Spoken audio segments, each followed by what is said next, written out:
Okay, ladies and gentlemen, we are going to move on to doing two proportion hypothesis tests today. That's right, not one, but two proportions. And let's jump right in so I can show you what this looks like. All right, here are our slides for today. So, hypothesis testing and confidence intervals on the difference between two proportions.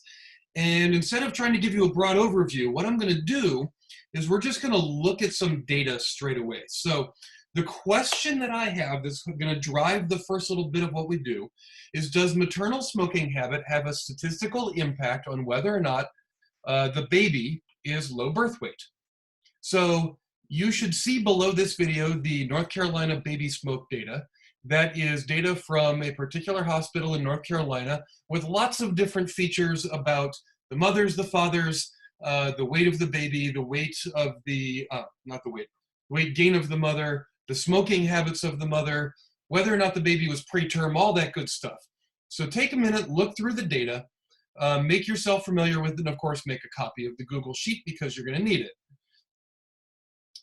Then what we're going to do is we're going to make a pivot table to try and answer part of this question. So without further ado, here's our data. You should now have this data. So if you don't, of course, just put me on pause and go get it. Oh, and if you're not sure what some of these things mean, I put a dictionary for the names of all the variables in the second tab here. So like F age is father's age, M age is mother's age, and et cetera, et cetera. Okay, now we wanted the impact of whether or not the mother was a smoker on low birth weight. That's the thing that we're actually most interested in. So we're going to make a pivot table of habit versus low birth weight. So let's take a look. I'm going to select all my data.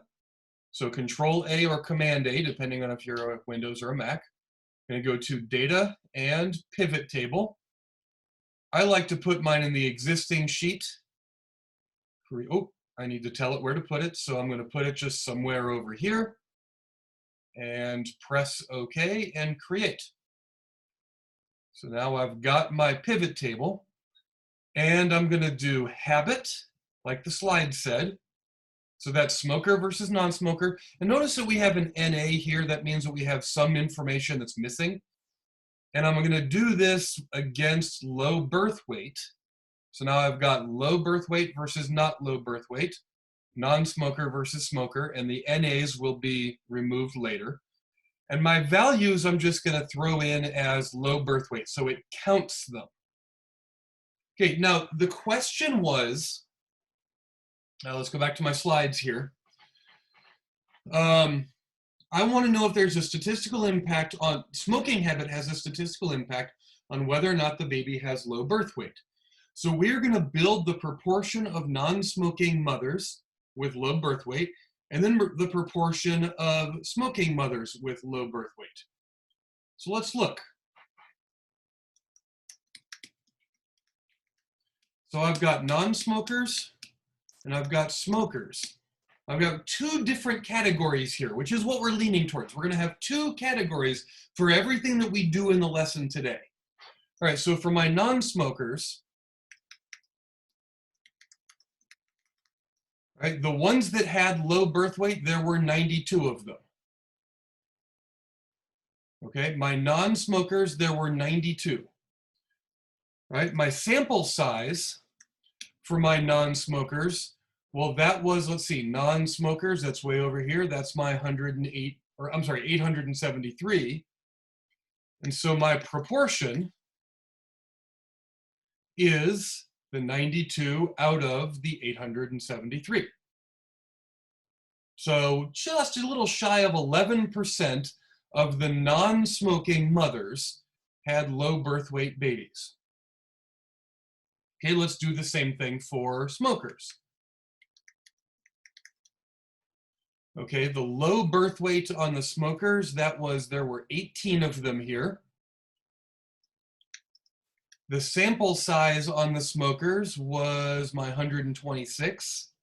So this was mothers who were smokers. And the proportion there were 18 out of the 126 that gave birth to low birth weight babies. Now, something really interesting should be noted here. There is most definitely a difference between those two, right? So notice that one of them is about 11%, one of them is about 14%. Yes, there's a difference. What we're interested in is there really a difference, or is the difference we see just due to random chance? So the question,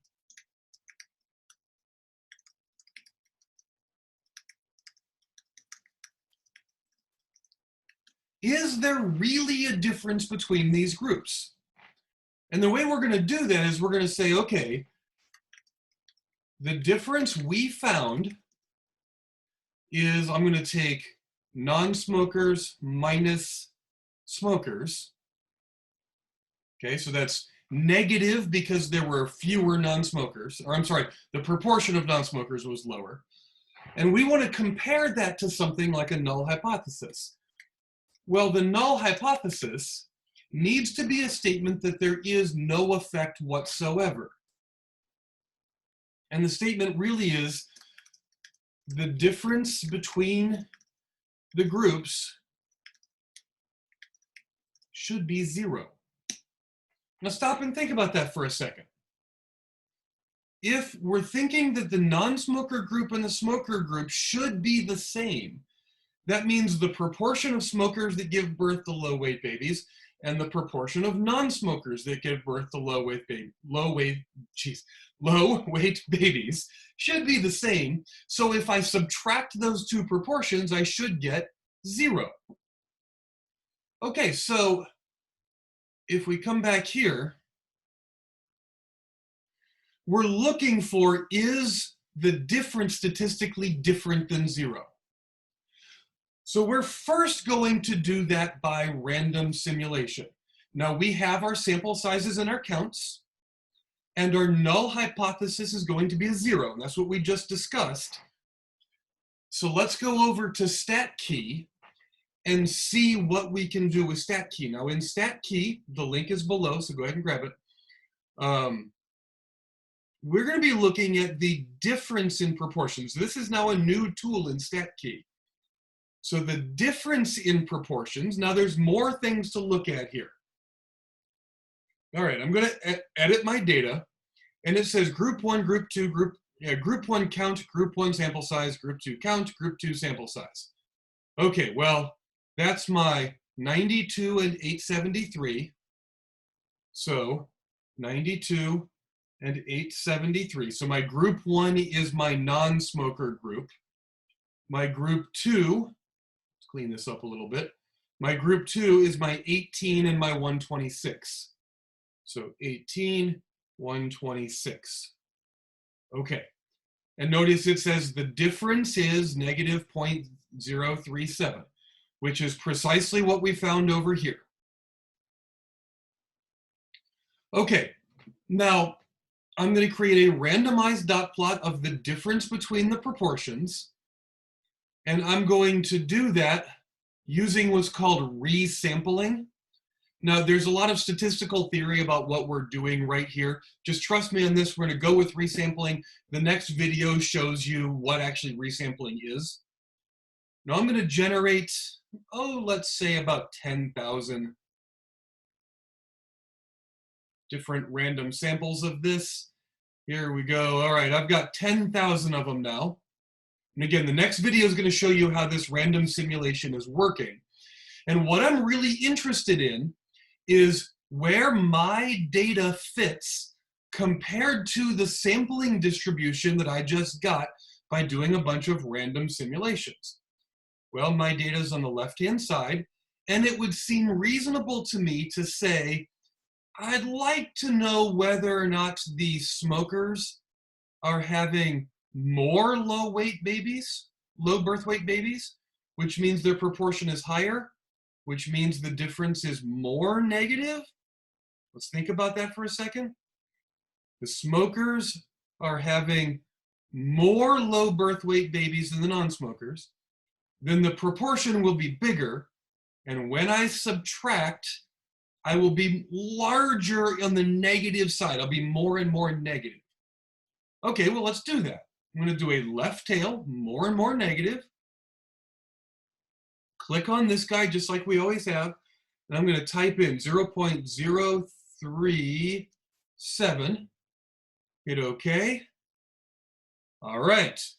So it looks like around 11% of the time, data like mine shows up at random. So again, about 11% of the time, data like we found here shows up at random, assuming that the two groups are equal. Now 11% is not so rare, so I can go in here, based on randomized simulation, we did not find that our data was super rare. Therefore, it is possible that the two groups are the same.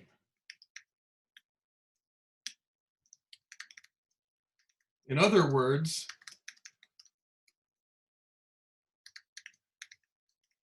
it is possible that the proportion of low-weight babies in the non-smoker group is the same as the proportion of low-weight babies in the smoker group.